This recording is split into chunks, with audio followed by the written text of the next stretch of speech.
जय हिंद। भारत का पहला डिजिटल भिखारी बेतिया रेलवे स्टेशन पे रहने वाला राजू अब इस दुनिया में नहीं रहा। मैं दिल्ली में था, मुझे जानकारी मिला और मैं आया। सच्चाई बहुत कड़वी होती है और राजू ने हम लोगों को बहुत कुछ सिखा दिया, बहुत कुछ सिखा दिया। अपने, पराया, गम में भी मुस्कुराना और उस जगह पे भी रास्ता बना लेना जहां पे कोई उम्मीद ना हो। रेलवे स्टेशन पे भीख मांगता था राजू। मनीष कश्यप का जबरदस्त फैन था, लेकिन मेरे से पहले वो लालू प्रसाद यादव का फैन था।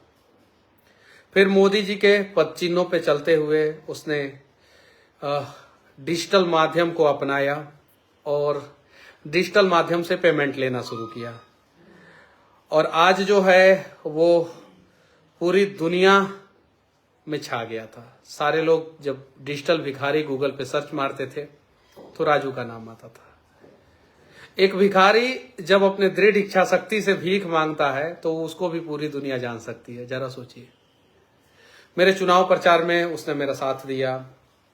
हालांकि उसकी तबीयत जो है बहुत पहले से खराब रहती थी, लेकिन उसको अभी कुछ दिन पहले, जैसा कि मुझे लोगों ने बताया, फूड पॉइजनिंग हो गया था। चूंकि स्टेशन पे रहता था, स्टेशन का खाना, जिंदगी भर स्टेशन का ही खाना उसने खाया। कभी मैंने उससे उम्र पूछा तो 35 बताया, कभी 40, कभी 45, कभी 50। अब उम्र कितना था वो मुझे नहीं पता था। मैं बार बार पूछता था, घर कहाँ है बाबू, घर कहाँ है तुम्हारा, राजू घर कहाँ है, तो वो घर नहीं बताता था। मर जाने के बाद जो है मुझे पता चला कि उसका घर जो है बेतिया में है, बेतिया के बसवरिया में उसका घर है।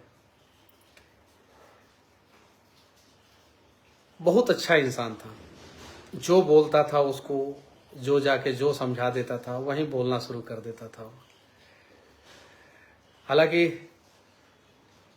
गुस्सा भी उसको बहुत जल्दी आता था। अगर किसी ने गुस्सा दिला दिया तो गुस्सा भी आ जाता था, कोई हंसी मजाक कर दिया तो भी गुस्सा आ जाता था। अभी कुछ दिन पहले ही हम लोग दोनों, मैं और राजू दोनों बैठ के साथ में हम लोग खाना खा रहे थे। जब मुझे पता चला, मैं दिल्ली में था, जब मुझे पता चला ये सारी चीजें, तो मैं अपने आप को रोक नहीं पाया। मुझे लगा कि नहीं, आना चाहिए। अंतिम बार तो कम से कम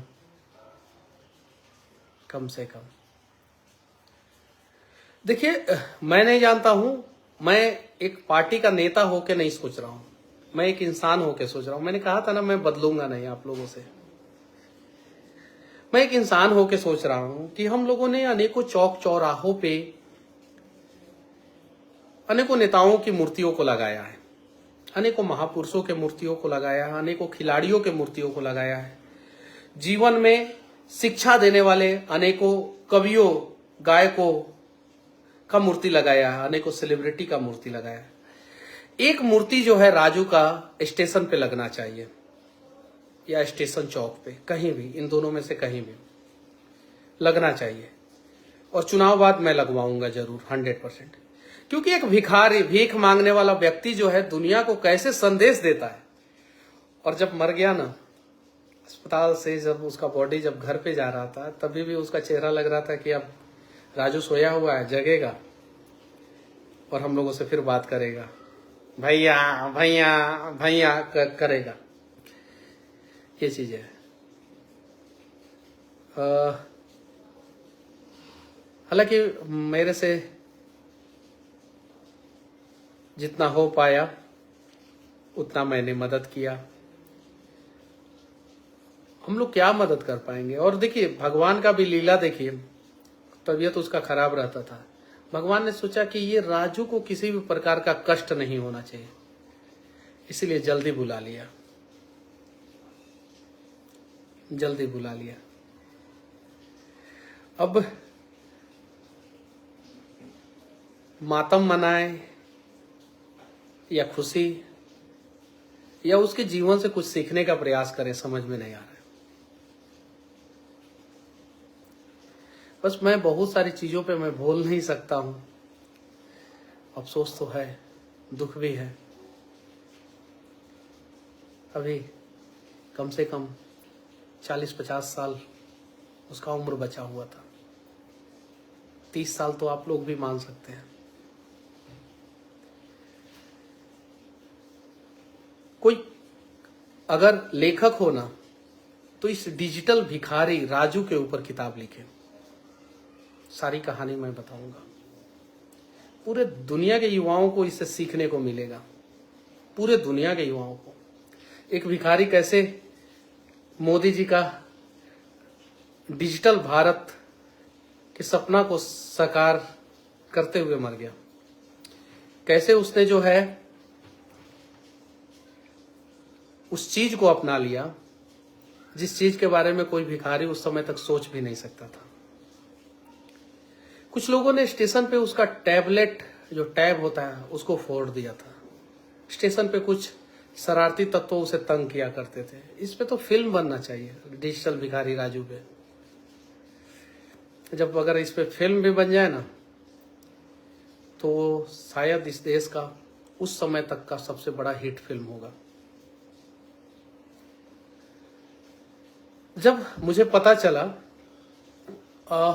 एक प्रिंस हैं, बेतिया 24 न्यूज चलाते हैं प्रिंस, उन्होंने मुझे बताया कि भैया एक आदमी है, ऐसे ऐसे डिजिटल पेमेंट लेता है।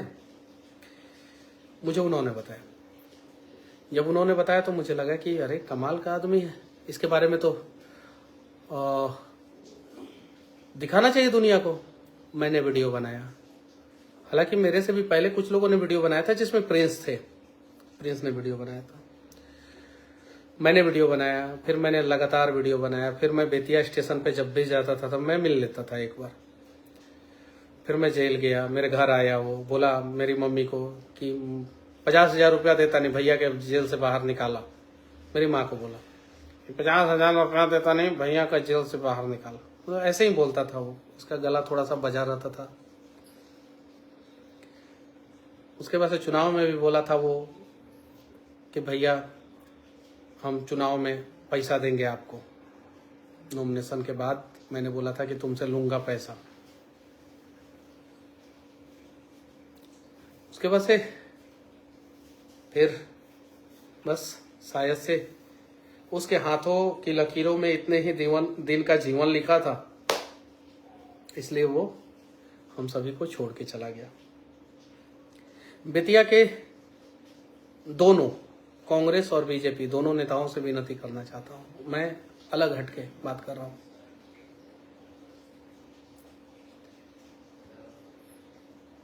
प्रयास कीजिए कि राजू के नाम पे भी एक सड़क बने, डिजिटल भिखारी राजू मार्ग। जैसे मोहनदास करमचंद गांधी मार्ग होता है ना, वैसे ही डिजिटल भिखारी राजू मार्ग। कि जीवन के किसी भी विषम परिस्थिति में हमें घबराना नहीं चाहिए और नए नए आइडिया से हम लोग अपने जीवन को बदल सकते हैं। उसने नया आइडिया अपनाया डिजिटल पेमेंट लेने का। और एक मूर्ति तो, एक चौराहा, एक रोड, एक मूर्ति तो लगना चाहिए उसके लिए। अब चौराहा तो भाई सरकारी काम है, रोड का नाम बदलवाना सरकारी काम है। एक मूर्ति मैं लगाऊंगा जरूर स्टेशन चौक के पास, स्टेशन चौक के पास, वरना स्टेशन पे। अगर स्टेशन पे परमिशन मिल जाए तो स्टेशन पे, नहीं परमिशन मिले तो स्टेशन चौक के पास एक मूर्ति डिजिटल भिखारी राजू के लिए मैं लगाऊंगा। और इस देश के बड़े बड़े मीडिया चैनलों से मैं विनती करना चाहता हूं, एक छोटी ही कहानी राजू भिखारी का आप लोग दिखाइए। एक भावपूर्ण श्रद्धांजलि जो है वो राजू भिखारी के लिए आप लोग दीजिए। एक अच्छा आदमी था और बहुत लोगों को बहुत कुछ सिखा के चला गया। चलिए, जय हिंद।